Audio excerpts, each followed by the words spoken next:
Hello everybody, welcome to part one of the Final Fantasy Games Ranked, and obviously today we are going to be talking about the first 10.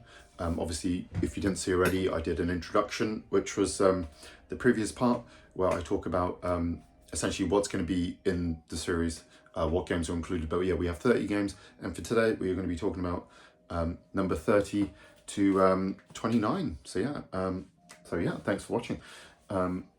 Or tuning in. So obviously, yeah, we have the first one to talk about,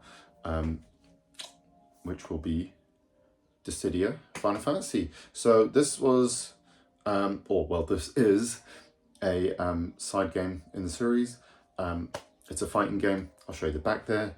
As you can see, this is essentially Final Fantasy Smash Brothers. And what's really cool about this game is you basically get all of the heroes from, I think it was the first 12 games, and all the villains. Obviously, there was no representative Final Fantasy 13, and obviously the other ones were out at this time. But yeah, really cool game. What I really like about this game is it basically gives us, obviously, all these amazing interactions with all these heroes. We get to see, this was the first time we got to see like full 3D models of a lot of these characters, like Bart's, Terra, Garland, all of these heroes and villains, and that alone was really cool. And they're all voiced as well, which is amazing. And obviously, yeah, we have a really like deep, engaging battle system. So this plays like a kind of arena fighter. You basically will, assemble your characters. Well, sorry, you choose your character. They will have different moves that are assigned to different face buttons, and essentially you learn new moves, but you can only have a certain amount. I think it's only 4 per character or something like that. So you have to kind of customize your build in a way. So it's not just like a button mashed up fighting game. It reminds me of, I don't know if you guys ever played Psychic Force or Budokai Tenkaichi, those sort of ones where it's kind of like the behind the shoulder arena type of fighter. Obviously, I did have wireless play, which was awesome. And it has like a full-on single-player mode as well, which is amazing. Where, yeah, you pick your character and you go through it. You fight kind of these shadow versions of other characters, which is kind of, so you're basically refighting the same type of characters. But it's really cool because you get to see these cutscenes with different characters interacting through the different campaigns. The only thing is, it kind of gets a bit boring trying to complete every character's kit that basically plays out the same. You kind of have like, it's almost like this chessboard where you kind of move, and then I think the characters move. It's kind of like a little bit of a tactical game in that way. It's not bad, it's really cool, but yeah, you're not really going to want to grind every character. You'll want to play with your favorites, and that's pretty much it. But it's really cool. Obviously, the only problem with it is it was a, it is a PSP game, and it's kind of restricted because of that. I wish it was a PS3 game instead of a PSP one. That's the only thing. But anyway, I've spoken enough about that. So yeah, that was number 30. Number 29 is its sequel, which has got the weirdest name ever. This is Dissidia Duodecim 012. Yeah, it's very weird. So yeah, this is really cool because it just adds some extra characters. You got Lightning there, for example, and a couple others. And they actually added Vaan as well. So I think 12's representative was only Judge Gabranth in the first game, but yeah, you actually do have Vaan himself, which is cool. And there's also, I think, a representative for 14 as well, from what I remember. But yeah, really cool game. Changes up the single player, so now you actually have like a kind of an area you can explore, like a hub world type of thing. Yeah, it's just really cool. Just an improvement over the previous game, so can't really go wrong. Yeah, so that's why it's above. Next up, I'm sure this is low on a lot of people's list, but we're going to talk about, obviously, Final Fantasy 2. Yeah, the only version I have is the Origins Collection, so this comes with 1 and 2. But yeah, Final Fantasy 2, pretty much just a, it's really interesting because they decided, pretty early on to establish that the series is going to always do something different and not be afraid to change things up. So, they really could have just done Final Fantasy 1 again because it was very successful, but they decided we're going to have this kind of weird, unique battle system where, you kind of, depending on what you do in battle, your stats will grow, and it does improve later on. So what I mean is the actions you do will determine what stats you grow, and you will improve as you go on, sort of thing. Not my favorite. I'm not really just not the biggest fan of this game. Really, it's not a bad game, but I could never get into it. Later versions though do improve it, like the PSP version, and obviously do have the pixel remasters. So I still think it's worth a try, but it's just obviously like with these first few, very bare on story, but you know, still an interesting game. Yeah, so obviously, yeah, that was 28. 27, I'm looking over at my list, by the way, so you'll see me occasionally just sort of glance over there, so I do apologise. Next up is Dirge of Cerberus, Final Fantasy VII. So this is basically, yeah, kind of the first game to kind of spin off in a way, or to do something different. So this is actually like a third-person shooter, but obviously this was for the PS2 era, where that series wasn't, well, that type of game wasn't as good as it is today and wasn't quite as established, but it's a really interesting game. We play as Vincent Valentine, which is awesome, and this is essentially a sequel to Advent Children. So obviously it goes Final Fantasy VII, Advent Children, and then this, and yeah, it was just really cool to play as Vincent. The only thing is, obviously, like I said, it is an early third-person shooter, so the controls aren't the best. Hopefully we're going to get a remaster at some point, because they did it with Crisis Core, so I'm sure we'll get one for this. Fun game. I think yeah, this game is better than it reputation precedes it. I think it's worth a try. If you're a Final Fantasy VII fan, you probably played it already, but yeah, obviously you need to care about 7 to need to play this. You can't really play it on its own, but it's still cool and it expands the world really well. Next up, okay, so this is a strange one. Yeah, so we're talking about the After Years, and obviously, yeah, this is in the PSP collection. This was a weird release. So basically it was a sequel to Final Fantasy IV, but in Japan they decided to release it as a mobile game, because mobile gaming's always kind of been a big thing over there, and handheld gaming in general. So it was originally released as an episodic game for the PSP, and then they decided, obviously when they did this version, to release it as one complete thing, and they added an extra bit between both games called the Interlude. Yeah, so there is also a 3D remake as well, available on Steam and mobile, I think it is.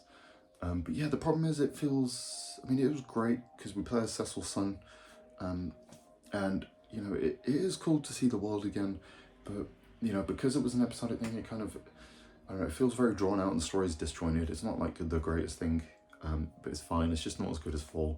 It's a decent enough sequel. Yeah, and next up, one I don't actually have a copy of, you'll just have to imagine it, only a digital version, which is Stranger of Paradise. This was a really interesting one. So for some reason they decided to do a prequel to Final Fantasy 1, but they decided Team Ninja were going to do it as a Souls type game.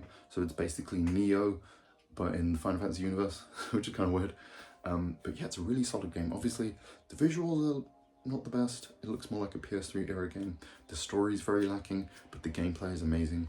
It has a very unique take on the job system, where you can kind of switch between, you can set 2 jobs and like switch between them on the fly during battle. And obviously each one will play very different. It uses its own weapons and abilities and stuff. And it's just a really solid game, and it's just cool to see the world of Final Fantasy 1 in that way. Obviously, one of the things I don't like, this is the same issue with Neo, where there's like a bajillion bits of equipment that you have to manage at all times, and most of it's just trash that you have to sell. And yeah, you just get like a million things, and if you're lucky, you might get one with an extra strap bonus or something. Yeah, that aspect I don't like, but it's a really solid game. And obviously, if you're not a fan of the Souls games, there's like a story mode, which is still difficult-ish enough, and you will have a bit of a challenge. But yeah, it's approachable for newcomers to that type of series. And it could end up being a gateway to the Soul series, which is cool. So yeah, you have that as well. Next up at 24, we have Lightning Returns, Final Fantasy 13. Yeah, so this is obviously the 3rd game in the Final Fantasy series, or 13 mini-series. Instead of calling it 13.3, they called it Lightning Returns. This is my Steelbook version that I got day 1. Yeah, really cool game. I think I've explained this in a previous video I did on the Valkyrie Profile series, but this, it feels like it was a Valkyrie Profile game that they just decided to turn into a 13 game. You have this weird time mechanic where time is constantly ticking down when you're in the overworld or any of the towns, and you kind of have to do all these different tasks.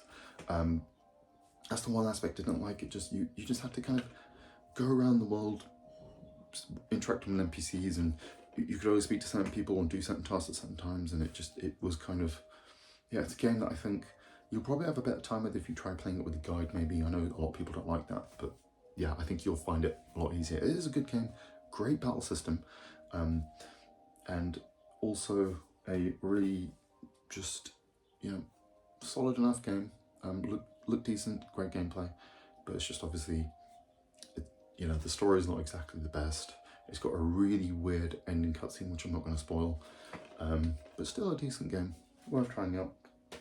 Next up, we have Final Fantasy Type 0. Obviously, this is the Steelbook version that I got. I actually got the collector's edition of this game. It came with the, I'm sure this is why a lot of people bought it, was because it had the demo for 15. I'm sure everyone knows this now, but the interesting thing about this game was that it was a sequel to, well, it was meant to be a spin-off to 13. So when they originally announced 13, you had, Versus 13 and Argito 13. So Versus 13 was also meant to be on PS3, eventually became 15. Argito 13 was the PSP game, which became Type 0. And then obviously it was originally released for PSP, but only in Japan. And then thankfully, when the PS4 and Xbox One came out, they decided to do a remaster, which is this version. I'll show you the full Steelbook as well, which is cool. And what's really interesting is it still has a lot of the plot, which does have those elements from 13, because you still have like the Seath and the sea and all that stuff. They mention it a little bit, but it's still not connected to the world. What's really cool about this one is we get to play as this group of kids at school, almost Final Fantasy VIII vibes. And then you have, obviously you have the school, which is kind of like your hub world where you go and, you know, you interact with people, do quests and all that. And then you have missions, which are essentially like stages. And yeah, there's even like a big overworld that you can explore with an airship, and you do these almost like kind of tower defense RTS style missions as well. And it's like surprising how much content there is in this game for what was essentially a PSP game. Obviously this version looks better than the original because they update the visuals. And yeah, it's a really cool game. It's just not, I don't think it's the most memorable, you know, it feels like the characters aren't the most defined because there's like a bajillion of them, and you know, they all use a different weapon and stuff, and yeah, the story's not the most deep, but it's still really impressive for what was originally a PSP game, and I think it's worth trying. Next up, at number 21, did I say 21? No, number 22, sorry. Crisis Core Final Fantasy VII. So, yeah, this is a prequel to Final Fantasy VII. Sorry, the jingling, that's my my memory card for the PSP. For some reason it's in there. I think it had my save in there, that's why I left it in there. But yeah, this is a prequel to Final Fantasy VII, where we play as Zack Fair, and we get to basically see the Nibelheim incident through his eyes, which is amazing. And you know, it's set before that, and we get to see Sephiroth's eventual downfall as well through the eyes of Zack, and we get to also see these other two characters, Angeal and Genesis, who are really great. This is amazing because this game's battle system is what would eventually lead into 7 remakes. It's basically the first incarnation of it, almost a proof of concept, if you will. Really solid game though, great story, amazing voice acting. Personally for me, I like Zack's voice actor in this better than in their remaster, because when they did remaster it, obviously it's available on you know, PlayStation, Xbox and Switch and PC now. It was stuck on PSP for years, until last year or the year before, I think it was, and it's the reason why I bought a PSP. So yeah, like I said, with all these, you know, the ranking seems a bit low, and I know I've had a lot of these side games lower down the list. That's, you know, it's not intentional, I don't really hate them. Like I said, it's just a ranking, I love them all. But yeah, it's a great game, really worth trying. Obviously, like I said, if you're a 7 fan, it's pretty much a must play. And obviously, not to spoil anything, but obviously from, you know, from what we can tell from Remake, these side games play a big part, and I think there's going to be some interesting stuff to do with that. So yeah, definitely worth trying out. And yeah, I think you'll really enjoy it. The remake though, or the remaster, sorry, of this game improves the battle system to be a little bit more like remakes. So I think you're probably better off trying that version out. Also looks a lot nicer. And yeah, again, like with Type 0, considering this was a PSP game, there is a ton of bloody content in there. The story's actually really good.